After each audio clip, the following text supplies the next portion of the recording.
అందరికీ నమస్కారం. Welcome to my home cooking ఈతరం వంటలు. ఇవాళ మనం పొంగల్ ఎలా చేయాలో చూద్దాం. కట్టె పొంగల్ అండి. దీన్ని కార పొంగల్ అని కూడా అంటారు, తమిళ్లో వెన్ పొంగల్ అని కూడా అంటారు. ముందుగా మనం స్టవ్ ఆన్ చేసి ఒక కడాయి పెట్టుకుందాం.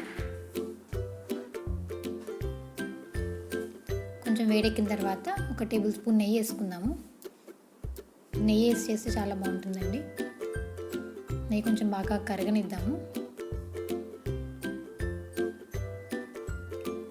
నెయ్యి బాగా కరిగిన తర్వాత మనం ఇందులో పోపు వేసుకుందాము. ముందుగా మినపప్పు, అలాగే జీలకర్ర, కొద్దిగా ఆవాలు వేసి కొంచెం వేగనిద్దాము. అలాగే ఒక చిటికెడు ఇంగు వేసాను, ఒక ఎండుమిర్చి, 4 కరివేపాకు రెమ్మలు వేసి కొంచెం వేగనిద్దాము. వేగిన తర్వాత సన్నగా తరుక్కున్న ఒక పచ్చిమిర్చి వేసానండి. ఒకటి బాగా చిన్న చిన్న ముక్కలుగా తరిగాను, ఒకటి పొడుగ్గా కట్ చేశాను. ఇది కూడా కొంచెం బాగా వేగనిద్దాము. తర్వాత జీడిపప్పు వేస్తున్నానండి. ఇది కూడా కొంచెం వేగిన తర్వాత చిన్నగా కట్ చేసిన కొబ్బరి ముక్కలు వేసాను, పచ్చి కొబ్బరి ముక్కలు. అలాగే చిటికెడు పసుపు వేసి ఒకసారి కలుపుకుందాము. తర్వాత కొద్దిగా ఉడకపెట్టిన పెసరపప్పు అండి. ఇది ఒక 3/4 కప్ తీసుకున్నాను నేను. కొద్దిగా వాటర్ వేసుకుందాము, బాగా తిక్కగా ఉంది కదా. 1 కప్పు బాయిల్డ్ రైస్ అండి ఇది, అంటే ఉడకపెట్టిన అన్నము.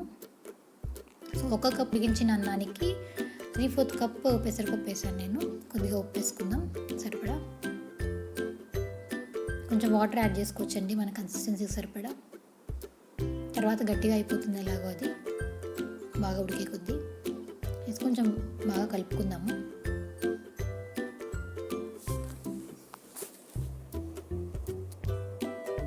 కొంచెం బాగా కలిపిన తర్వాత కాసేపు అలా మగ్గనిద్దాము.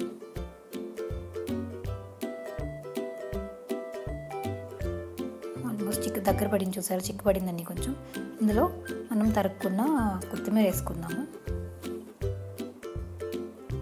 వేసి కలిపిన తర్వాత నేను పైన కొద్దిగా మిరియాల పొడి వేస్తున్నానండి. నేను మిరియాల పొడి చల్లుతున్నాను. మామూలుగా పోపులోనే మిరియాలు వేసేసుకోవచ్చు, మిరియాలు తగిలినా పర్వాలేదు అనుకుంటే కనుక. లేదంటే ఇలా మిరియాల పొడి చల్లుకోవచ్చు పైన. అంతేనండి, చాలా ఈజీగా, చాలా ఫాస్ట్గా, ఎంతో టేస్టీగా ఉండే పొంగల్ చేసేసుకున్నాం మనం. దీన్ని హాట్ పొంగల్ అని కూడా అనొచ్చు. వీడియో కనుక నచ్చితే లైక్ చేయండి, షేర్ చేయండి, సబ్స్క్రైబ్ చేయండి.